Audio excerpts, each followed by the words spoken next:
So we've seen an interesting evolution in terms of what we understand by Arctic and Antarctic security, where traditionally this was just state-based actors asserting their interests. And what I think we've seen on the one hand is very much a shift in terms of what we understand by security, even in terms of military security. But we've also seen a shift generally in other dimensions of security that are showing up. For instance, if we think about environmental security, issues related to climate change and to pollution, so these are challenges that no one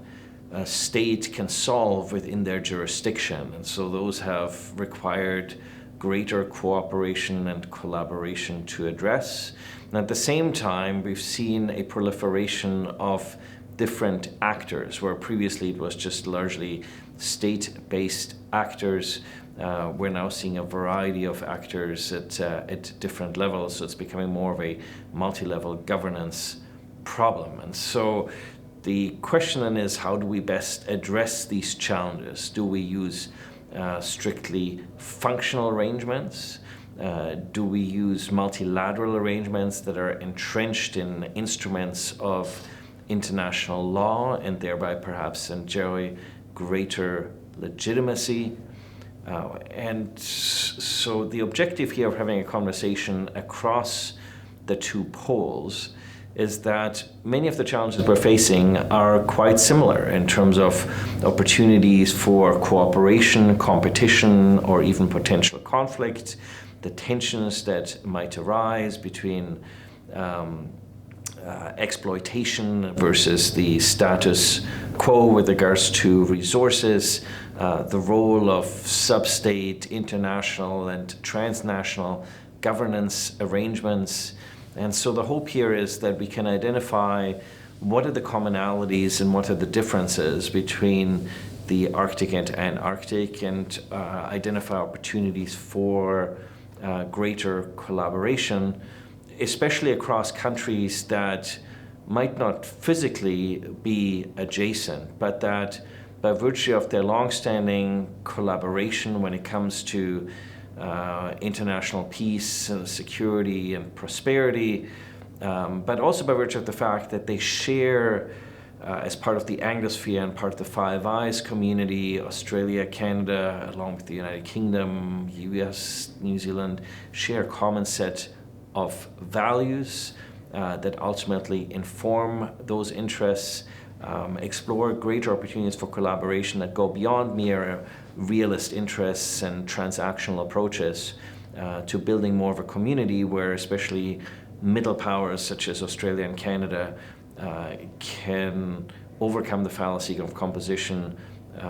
identify common ways forward, and pool their resources to achieve those objectives on either end of the globe. So I think the three key issues are cooperation, competition, and conflict, which is sort of the three basic premises, if you want, of international relations in this domain. This is not a domain where I think anybody really wants to have conflict, given that it's extremely harsh, it's extremely expensive, it's extremely difficult to do anything, and the resources required are quite exorbitant. At the same time, there's a real risk of spillover if there is tension or conflict, especially hostile conflict elsewhere in the world, where great power competition could ostensibly spill over into the polar regions. There's also the risk of much greater competition, in particular for resources. Due to demographic pressures, some 3 billion more people on the planet in the next 30 some odd years, that will produce considerable pressure on additional resources. We already see a country such as China being extremely aggressive when it comes to the exploitation of resources and the potential exploitation on the poles. And so trying to understand how we can generate rules and predictability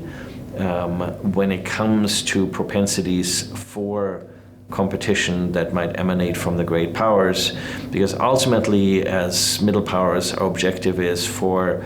people to cooperate, to constrain the large powers, to generate predictability, and so to shore up the liberal institutionalist and multilateralist frameworks and functional approaches that we have built over decades in order to address challenges that affect all the states that have an interest in the polar regions. So from the perspective of Australia and Canada, which are countries with substantial security interests across the world, given that we are large countries with long coastlines, multiple strategic areas of interest, and yet relatively, in terms of population, small to medium-sized, lots of competition for how we allocate these resources, that we think more systematically about, as I think the world is becoming a more challenging place in general, and a particular challenging place along the poles, given the much more rapid change in the polar regions, both to naturogenic phenomena, including the impact of climate change and pollution, but also anthropogenic phenomena, for instance, such as tourism and ostensibly greater fishing, bioprospecting, whatnot. As we're going to see much more rapid change on the poles than we're going to see in other regions of the world, there's opportunity here to be more systematic in coordinating across our countries and across our capitals to use the resources that we have on the policy side, on the operational side, on the strategic side, to maximum effect, to advance our collective interests and to focus on what brings us together rather than what divides us, and what may appear simply to be a Canadian interest in the Arctic or an Australian interest in the Antarctic as a result of all the dynamics that I've laid out, actually complementary interests where we have we want to make sure that we shore up the international rules-based order and an ordered and coordinated, predictable approach rather than being passed on the inside lane by great power competition or possibly conflict.